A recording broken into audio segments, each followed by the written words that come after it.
وأحسن منك لم تر قط عيني وأجمل منك لم تلد النساء خلقت مبرأ من كل عيب خلقت مبرأ من كل عيب كأنك قد خلقت كما تشاء كتاب أنزلناه إليك مبارك ليدبروا آياته وليتذكر أولو الألباب. یہ کتاب برکت والی ہے جسے ہم نے آپ کی طرف نازل فرمایا ہے تاکہ دانش مند لوگ اس کی آیتوں میں غور و فکر کریں اور نصیحت حاصل کریں. اللہم صلی علی سیدنا محمد وعلی آل سیدنا محمد بعدد کل ذرۃ مئۃ الف الف مرۃ. سامعین و ناظرین اکرام، السلام علیکم ورحمۃ اللہ وبرکاتہ. سامعین اکرام، سورہ بقرہ آیت نمبر 214 215 حصہ 100. آج کا موضوع جنت کا راستہ کیا ہے. اس کے ساتھ آج کے سبق کا آغاز کرتے ہیں. سب سے پہلے گزشتہ سبق کا اعادہ ہوگا. اعوذ باللہ من الشیطان الرجیم. پناہ مانگتا ہوں میں اللہ کی شیطان مردود سے. بسم اللہ الرحمن الرحیم. شروع اللہ کے نام سے جو بڑا مہربان نہایت رحم والا ہے. ام حسبتم ان تدخلوا الجنة ولما يأتكم مثل الذين خلوا من قبلكم مستهم البأساء والضراء وزلزلوا حتى يقول الرسول والذين آمنوا معه متى نصر الله ألا إن نصر الله قريب. کیا تم یہ خیال کرتے ہو کہ یوں ہی بہشت میں داخل ہو جاؤ گے اور ابھی تو تم کو پہلے لوگوں کی سی مشکلیں تو پیش آئی ہی نہیں. ان کو بڑی بڑی سختیاں اور تکلیفیں پہنچیں اور وہ صعوبتوں میں ہلا ہلا دیے گئے یہاں تک کہ پیغمبر اور مومن لوگ جو ان کے ساتھ تھے سب پکار اٹھے کہ کب خدا کی مدد آئے گی. دیکھو خدا کی مدد ان قریب آیا چاہتی ہے. سامعین اکرام، سورہ بقرہ آیت نمبر 214.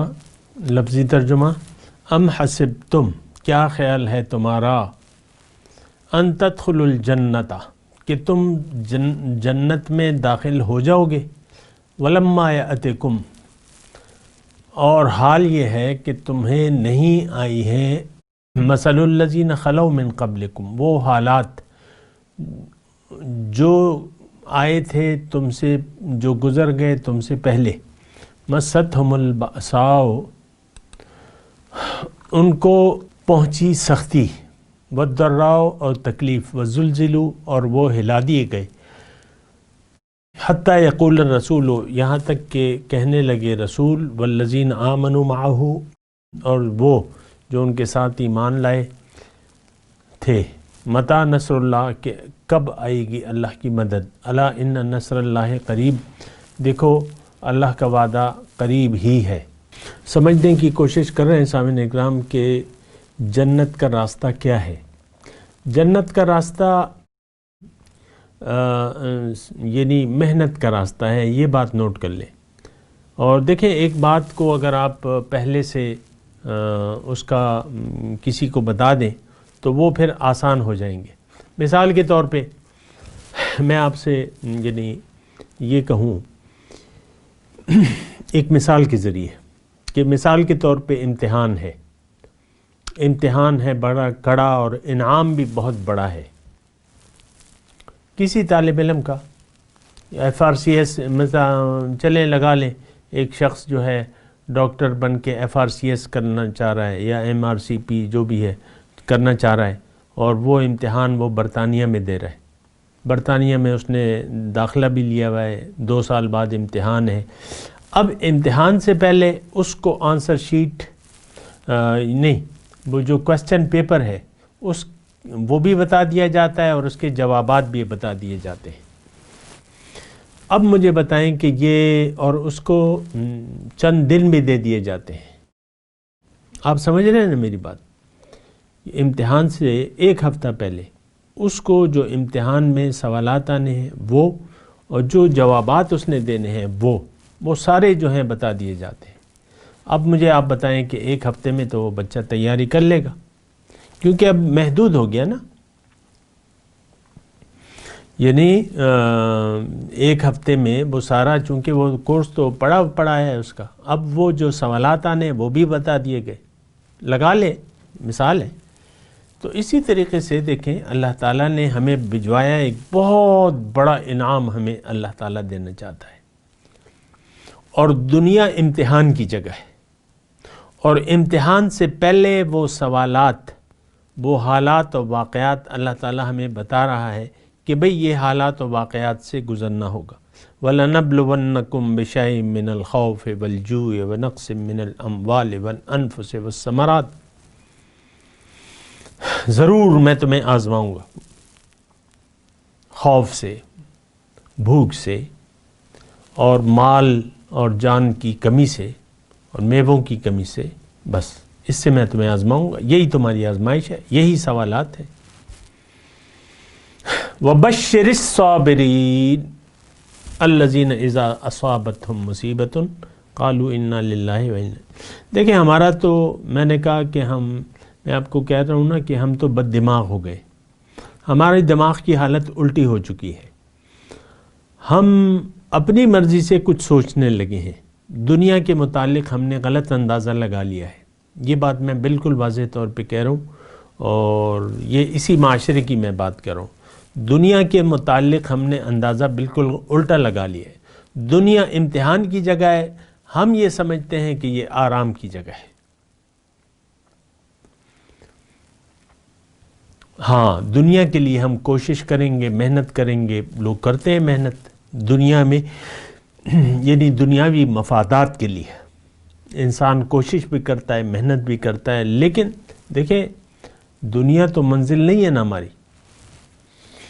الدنیا دارو لمن لا دار لہ ومالو لمن لا مال لہ، دنیا اس کا گھر ہے جس کا کوئی گھر نہیں ہے، اس کا مال ہے جس کا کوئی مال نہیں ہے۔ تو اب یہ ہے کہ سامعین اکرام کہ اگر آپ دیکھیں، سوچیں، سمجھیں، تو اللہ تعالیٰ اس آیت میں ہمیں ہمارا جو یعنی کامیابی کا راستہ بتا رہا ہے کہ تمہاری کامیابی کا راستہ کیا ہے۔ دیکھیں یہاں جنت کی بات ہو رہی ہے۔ جنت وہ جگہ ہے جہاں پر ہمارا مقصود ہے۔ جنت کی نعمتیں کیا ہیں؟ اعلیٰ ترین نعمتیں، وَلَدَيْنَا مزید، اللہ تعالیٰ نے کہا ہے لَهُمْ فِيهَا مَا يَشَاءُونَ وَلَدَيْنَا مزید۔ تو اللہ تعالیٰ نے بس یہ مختصر کہہ دیا وَلَدَيْنَا مزید۔ پھر دوسری آیت میں کہا ہے کہ یہ فَلَا تَعْلَمُ نَفْسٌ مَّا أُخْفِيَ لَهُم مِّن قُرَّةِ أَعْيُنٍ، کوئی جانتا نہیں ہے کہ اس کی آنکھوں کی ٹھنڈک کے لیے کیا ہے، کیا نعمتیں ہیں، ہمیں نہیں معلوم، لیکن ہے، یقیناً ہے، اور وہ نعمتیں ہیں کہ جس کا اس وقت ہم تصور بھی نہیں کر سکتے۔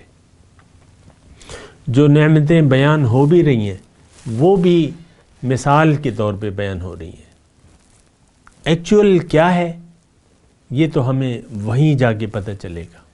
کیسی نعمتیں ہیں، کیسے پل ہیں، کیسے تخت آراستہ ہیں، کیسے محلات ہیں، کیسی نہریں ہیں، کیسی شرابیں ہیں، یہ تو وہیں جا کے پھر ٹیسٹ کریں گے تو انشاءاللہ پتہ لگے گا۔ لیکن جنت بہت بڑے انعام کی جگہ ہے، ہم تصور نہیں کر سکتے۔ اب وہ جنت ہمیں دینا چاہتا ہے، مومن کا گھر جو ہے وہ جنت میں ہے۔ بس یہ ایک بات نوٹ کر لیں، ہم نے تو یہیں اپنے گھر بنا سنا کے اور یعنی راہ عدم کو چلے جاتے ہیں، قبر میں لیٹ جاتے ہیں، یہاں گھر بنا لیا، آخری عمر میں عام طور پہ یعنی کمو کے جب 50-60 سال ہو جاتے ہیں، پھر آپ کے پاس کسی کے پاس جو اللہ تعالیٰ چاہتا ہے پیسے ہوتے ہیں تو وہ بنا لیتا ہے، پھر 5-10 سال رہ کے پھر وہ قبر میں چلا جاتا ہے، گھر تو یہی رہ گیا آپ کا۔ نہیں، اللہ کے رسول نے فرمایا کہ الدنیا دار لمن لا دار لہو و مال لمن لا مال لہو، دنیا اس کا گھر ہے جس کا کوئی گھر نہیں، اس کا مال ہے جس کا کوئی مال نہیں۔ تو ایسی مطلب یہ ہے کہ دیکھیں، جنت ہماری مقصد کے حصول کی جگہ کا نام کیا ہے؟ جنت۔ اب اس کا راستہ کیا ہے یہ اللہ تعالیٰ میں بتا رہے، یعنی اللہ تعالیٰ اس آیت میں ہمیں یہ بتا رہے کہ کوئی اور تمہارا اگر خیال ہے کہ کسی اور طریقے سے تم جنت میں داخل ہو جاؤ گے، وہ خیال اپنے ذہن سے نکال دو۔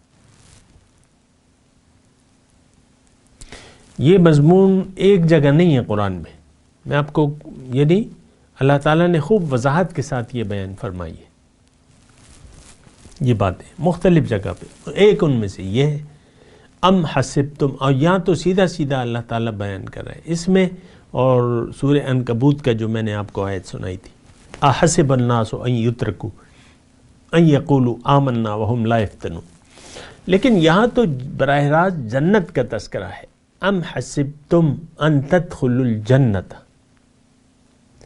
یعنی تم نے کیا خوش فہمیاں لگا رکھی ہیں کہ بنا کسی سختی اور تکلیف کے تم جنت میں چلے جاؤ گے؟ اگر یہ خیال ہے تو یہ خیال غلط ہے۔ یہ آیت قرآنی ہے سامنے کا، میرے الفاظ نہیں ہیں۔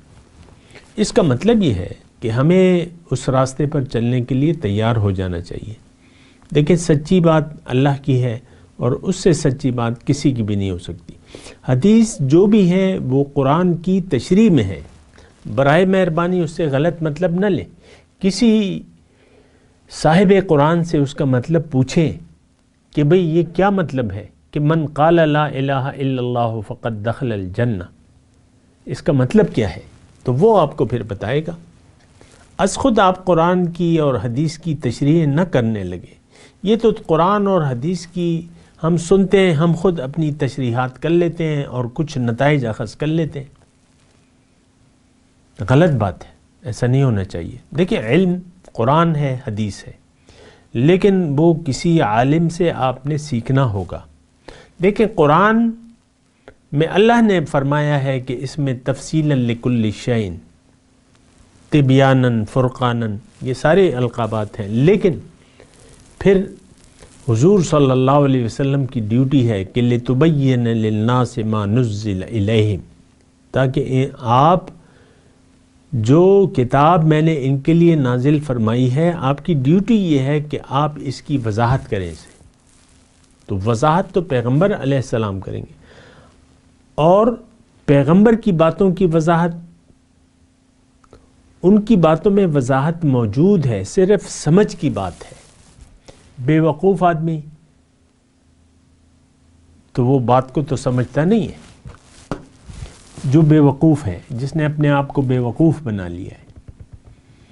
اور یہ بے وقوف جو ہیں، میں نہیں کہہ رہا، یعنی قرآن میں یہ الفاظ ہیں، وَإِذَا قِيلَ لَهُمْ آمِنُوا كَمَا آمَنَ النَّاسُ قَالُوا أَنُؤْمِنُ كَمَا آمَنَ السُّفَهَاءُ أَلَا إِنَّهُمْ هُمُ السُّفَهَاءُ وَلَكِنْ لَا يَعْلَمُونَ ہے یا یشعرون ہے۔ جب ان سے کہا جاتا ہے کہ بھئی جس طرح اور لوگ ایمان لائے ہیں، تم بھی اس طرح ایمان لے آؤ، تو یہ کہتے ہیں کہ انؤمن کما آمن السفہاء، کیا ہم بے وقوفوں کی طرح ایمان لے آئیں کہ اپنی مال و جان کو اللہ کے حوالے کر دیں اور خود لنڈورے رہ جائیں؟ معاذ اللہ، ایسی سوچ ہے ہماری۔ ہم تو مال و جان کا اختیار اپنے پاس رکھنا چاہتے ہیں، مال و جان کو اللہ کا نہیں سمجھتے، نہ اللہ کی راہ میں قربان کرنے کے لیے تیار ہے۔ یہ تو ہماری سوچ ہے نا۔ میں تو آپ کو کہہ رہا ہوں بے وقوف کی کو بات سمجھ میں نہیں آتی۔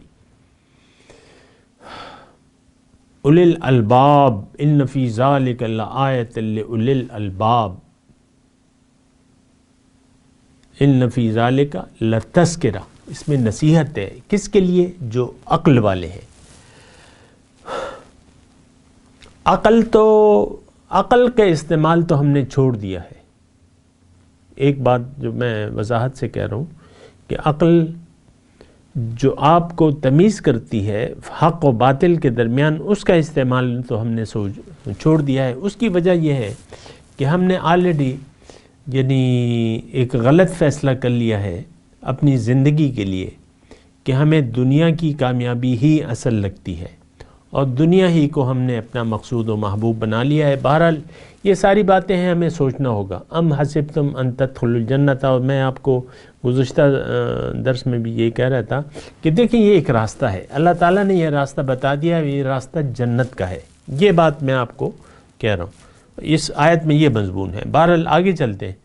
یسألونک ماذا ینفقون، وہ آپ سے پوچھتے ہیں کہ کیا خرچ کریں۔ قل ما انفقتم من خیر، آپ ان سے کہہ دیجئے کہ تم مال جو خرچ کرو گے تو وہ ہے والدین کے لیے، والاقربین اور رشتہ داروں کے لیے، والیتامى یتیموں کے لیے، والمساکین اور مساکین کے لیے، وابن السبیل اور مسافروں کے لیے، وما تفعلوا من خیر فإن اللہ بہ علیم، اور جو بھی تم خرچ کرتے ہو تو اللہ تعالیٰ اس کو جانتا ہے۔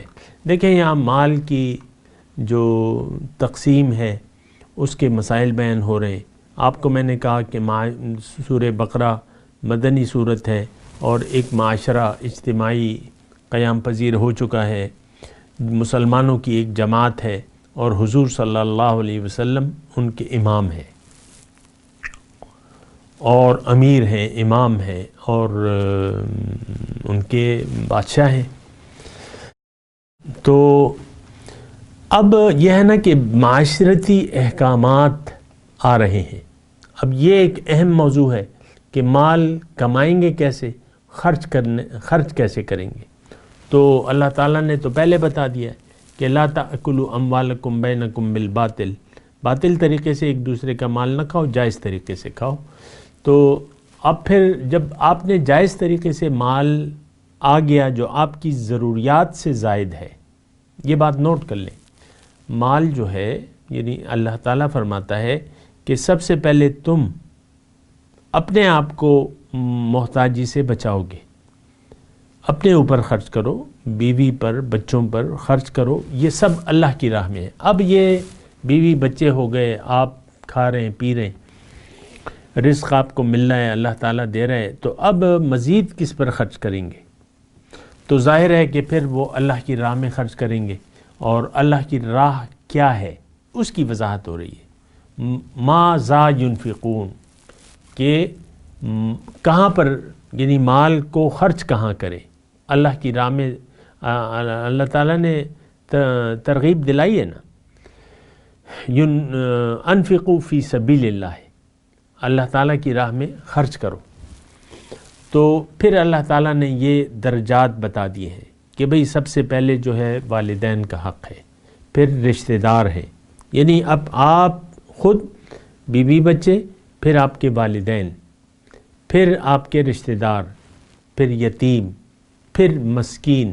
مسکین کا مطلب یہ ہے کہ جو محتاج ہے، جس کو جو اتنا کما نہیں پا رہا جو اس کی ضروریات کے لیے کافی ہو، تو وہ مسکین ہے، محتاج۔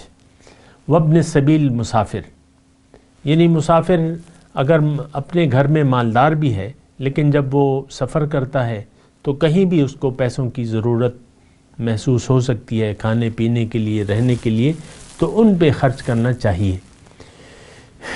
یعنی یہ وہ مدات ہیں جہاں اللہ کی راہ میں آپ خرچ کریں۔ وما تفعلوا من خیر، اور جو بھی تم کرو گے نیکی تو اللہ تعالیٰ اس کو جانتا ہے، یعنی وہ اس کی قدر کی جائے گی اور اس کا اجر تمہیں اللہ تعالیٰ دے گا۔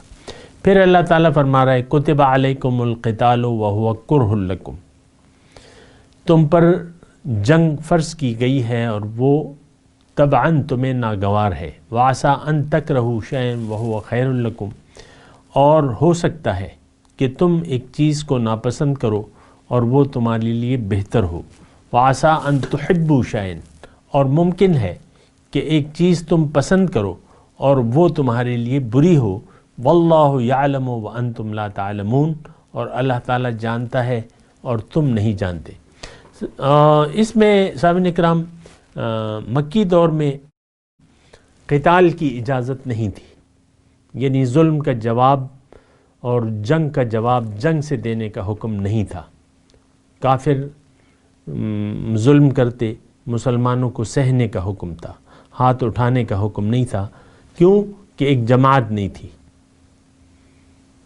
لیکن جب مدینے میں حضور صلی اللہ علیہ وسلم تشریف لے گئے تو ایک جماعت کا وجود میں آئے، ایک جماعت وجود میں آئی.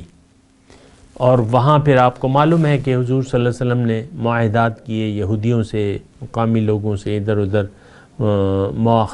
پھر آپس میں مواخات کا معاملہ آیا تو پھر ایک جماعت بن گئی. اب جب جماعت بن گئی تو جماعت کے لیے پھر قتال اس پر فرض ہو جاتا ہے. ابھی اس کی تفصیل آئے گی، کچھ آ بھی گئی ہے، لیکن اب یہ قتال کا حکم دیا جا رہا ہے اور اس میں یہ کہا جا رہا ہے کہ دیکھو قتال تم پر فرض ہے، اور حالانکہ یہ تمہیں طبعاً ناگوار ہے. طبیعت جو ہے آپ کو میں نے کہا ہے کہ وَهُوَ كُرْهٌ لَكُمْ، یہ ناگوار ہے، یعنی طبعاً انسان جو ہے یہ سختی کو پسند نہیں کرتا، اور یعنی یہ جنگ جو ہے ظاہر ہے کہ اس میں انسان زخمی ہو سکتا ہے، جان جا سکتی ہے وغیرہ.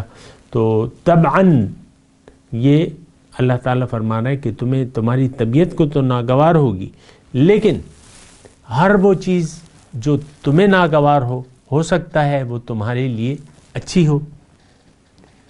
اور اس میں اس آیت میں سامعین کرام اگر آپ دیکھیں تو خیر قتال کا تو ایک خاص معاملہ ہے نا، لیکن یہ ہماری تمام زندگی پر یہ چیز جو ہے محیط ہے، اور ایک بنیادی اصول اللہ تعالیٰ فرما رہے ہیں. اور اگر آپ مجھے اجازت دیں تو میں اپنے الفاظ میں تھوڑا سا آپ کو یہ مضمون ادا کر دوں، پھر انشاءاللہ ہم کریں گے. دیکھیں، زندگی انسان اپنی مرضی سے گزارنا چاہتا ہے، اس میں اس کی مختلف چاہتیں ہوتی ہیں، دنیا کی چاہتیں ہوتی ہیں. مثال کے طور پہ ہر انسان چاہتا ہے کہ میرے پاس بہت مال ہو، میں مالدار ہوں، اور کھلے فراخیے. آپ دیکھیں فراخیے رزق کے بہت سے نسخے آپ کو مل جائیں گے. بہت سے خطیب جو ہیں یا واعظین جو ہیں وہ آپ کو رزق کی فراخی کے نسخے دیں گے، یا مختلف. میں اس کی بات نہیں کرتا، لیکن ایک تو حب مال جو ہے یہ انسانی کمزوری ہے، کیونکہ انسانی ظاہری وہ ہے کہ جس میں یہ فائدہ زیادہ دیکھتا ہے اس کی طرف جھک جاتا ہے. حضور صلی اللہ علیہ وسلم نے فرمایا ہے کہ ہر امت کے لیے ایک فتنہ ہے، اور میری امت کا فتنہ مال ہے. تو مال طبعاً جو ہے وہ انسان اس کو پسند کرتا ہے، اور حب مال، حب جاہ. آپ دیکھتے ہیں نا جو 3 چیزیں بیان کی جاتی ہیں جو فساد کی جڑ ہیں، وہ زن، زر، زمین، اور مال، عورت اور زمین. ظاہر ہے کہ آپ دیکھیں کچہریاں جو ہیں وہ عدالتیں انہی معاملات میں بھری ہوئی ہیں. کہیں قتل جو فساد ہوتے ہیں تو فساد کی جڑ یہی بنیادی 3 چیزیں ہیں، پیسہ ہے، عورت ہے اور زمین ہے. زمین پہ آپ دیکھیں ایک یہ یہاں کے بعض دیہات میں، یعنی دیہاتی لوگ جو ہیں عام طور پہ یعنی 5-6 انچ جگہ پر جو ہے وہ جو ہے تلواریں نکل آتی ہیں اور بندوقیں نکل آتی ہیں، اور آمادہ شر ہو جاتے ہیں لوگ. تھوڑی سی جگہ 1 انچ کا بھی جو ہوتا ہے نا تنازع، اس کے لیے بھی جو ہے قتل مقاتلے ہو جاتے ہیں. بہرحال اس کی میں تفصیل میں نہیں جا رہا، لیکن یہاں ایک بنیادی نقطہ ہے، اور وہ اس میں یہ نقطہ ہماری تمام زندگی پر محیط ہے. اور میں آپ کو یہ کہہ رہا ہوں کہ انسان کی یعنی اس آیت میں مضمون یہ ہے کہ اے انسان، تم میری رضا کو مد نظر رکھ کے زندگی گزارو، اپنی مرضی نہ چلاؤ، اور ہو سکتا ہے تم میری مرضی کے سامنے سر جھکا دو، میں جو حکم دوں وہ کرو اور اس پر خوش ہو جاؤ۔ اب مثال کے طور پہ جو گزشتہ آیت تھی، جو آیت نمبر 214، اس میں اللہ تعالیٰ نے فرمایا ہے کہ تم پہ سختیاں اور تکالیف آئیں گی۔ اب اس پہ جو ہے یہ اللہ تعالیٰ کا فیصلہ ہے، اس کی میں نے اللہ کی توفیق سے جو بھی اس میں بارے میں بیان کیا ہے وہ کیا ہے، لیکن میں کہہ رہا ہوں یہ اللہ تعالیٰ کا فیصلہ ہے اور اس میں حکمتیں ہیں۔ اب یہ سختیاں اور تکلیفیں ہمیں پسند تو نہیں ہیں، لیکن اسی میں جنت ہے، اسی راستے پر چل کر ہم جنت پر پہنچیں گے، یہی ہم نے پڑھا ہے نا۔ تو اللہ کے حکم، اللہ کی مرضی اور اللہ کی خوشی کے سامنے سر جھکا دینا چاہیے۔ اللہ تعالیٰ جو فیصلہ ہمارے بارے میں کرتا ہے وہ ٹھیک ہے، ہمیں اس پر راضی برضا ہونا چاہیے، اور اگر ہم نہیں کریں گے تو اس کا مطلب پھر ہم شیطان کی چنگل میں چلے جائیں گے۔ اگر ہم اللہ کے فیصلوں پر راضی نہیں ہوں گے تو اس کا تو مطلب یہ ہے کہ آپ اپنی مرضی کو نافذ کرنے کی کوشش کر رہے ہیں یا آپ خفا ہیں۔ اللہ تعالیٰ کے فیصلوں پر راضی ہو جانا چاہیے، یہ آیت نمبر 216 میں مضمون ہے۔ سامعین کرام، اللہ کا فیصلہ جب تک جنگ کا نہیں تھا تو اس پر مسلمانوں نے عمل کیا، اب جب جنگ کا حکم آ گیا تو اللہ تعالیٰ فرما رہا ہے کہ اب اس پر تم راضی ہو جاؤ اور جنگ کرو۔ وَقَاتِلُوا فِي سَبِيلِ اللَّهِ الَّذِينَ يُقَاتِلُونَكُمْ، یہ ابھی ہم پڑھ چکے ہیں نا کہ تم جنگ کرو ان لوگوں کے ساتھ جو تمہارے ساتھ جنگ کرتے ہیں، اور یعنی اس کا جواب دو، جنگ کرو۔ تو اس میں جو نقطہ ہے سامعین کرام وہ یہ ہے کہ اللہ کا جو حکم ہے وہ خواہ ہماری طبیعت کو ناگوار ہی کیوں نہ ہو، لیکن اس میں بہتری ہوگی۔ یہ اس آیت نمبر 216 میں نقطہ یہ ہے کہ اللہ تعالیٰ کے فیصلوں پر انسان کو راضی ہونا چاہیے۔ اور دوسرا جو اس میں پیارا نقطہ ہے کہ واللہ یعلم وانتم لا تعلمون، اس پہ میں بات کروں گا لیکن اگلے درس میں انشاءاللہ۔ ابھی میں تلاوت کرتا ہوں، میرے ساتھ دہرائیے۔ اعوذ باللہ من الشیطان الرجیم، بسم اللہ الرحمن الرحیم۔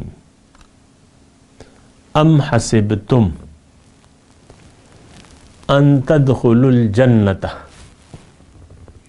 ولما یأتکم مثل الذین خلوا من قبلکم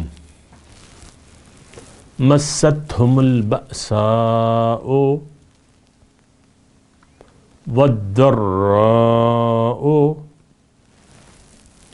وزلزلوا حتى يقول الرسول والذين آمنوا معه متى نصر الله الا ان نصر الله قریب۔ یسألونک ماذا ينفقون قل ما انفقتم من خیر فللوالدین والاقربین والیتامی والمساکین وابن السبیل وما تفعلوا من خیر فإن اللہ بہ علیم۔ اب ان آیات کی تلاوت اور ترجمہ سنتے ہیں۔ اعوذ باللہ من الشیطان الرجیم، پناہ مانگتا ہوں میں اللہ کی شیطان مردود سے۔ بسم اللہ الرحمن الرحیم، شروع اللہ کے نام سے جو بڑا مہربان نہایت رحم والا ہے۔ ام حسبتم ان تدخلوا الجنة ولما يأتكم مثل الذين خلوا من قبلكم مستهم البأساء والضراء وزلزلوا حتى يقول الرسول والذين آمنوا معه متى نصر الله ألا إن نصر الله قريب. کیا تم یہ خیال کرتے ہو کہ یوں ہی بہشت میں داخل ہو جاؤ گے اور ابھی تو تم کو پہلے لوگوں کی سی مشکلیں تو پیش آئی ہی نہیں، ان کو بڑی بڑی سختیاں اور تکلیفیں پہنچیں اور وہ صعوبتوں میں ہلا دیے گئے، یہاں تک کہ پیغمبر اور مومن لوگ جو ان کے ساتھ تھے سب پکار اٹھے کہ کب خدا کی مدد آئے گی. دیکھو خدا کی مدد ان قریب آیا چاہتی ہے. يسألونك ماذا ينفقون قل ما أنفقتم من خير فللوالدين والأقربين واليتامى والمساكين وابن السبيل وما تفعلوا من خير فإن الله به عليم. اے محمد صلی اللہ علیہ وآلہ وسلم، لوگ تم سے پوچھتے ہیں کہ خدا کی راہ میں کس طرح کا مال خرچ کریں. کہہ دو کہ جو چاہو خرچ کرو، لیکن جو مال خرچ کرنا چاہو وہ درجہ بدرجہ اہل استحقاق یعنی ماں باپ کو اور قریب کے رشتہ داروں کو اور یتیموں کو اور محتاجوں کو اور مسافروں کو سب کو دو، اور جو بھلائی تم کرو گے خدا اس کو جانتا ہے. اس کے ساتھ ہی سامعین کرام آج کے درس کا وقت اختتام کو پہنچا. انشاءاللہ اگلے درس میں ملاقات ہوگی. وآخر دعوانا ان الحمدللہ رب العالمین. والسلام علیکم ورحمۃ اللہ وبرکاتہ. مولایا صلی وسلم دائما ابدا علی حبیبک خیر الخلق کلہم.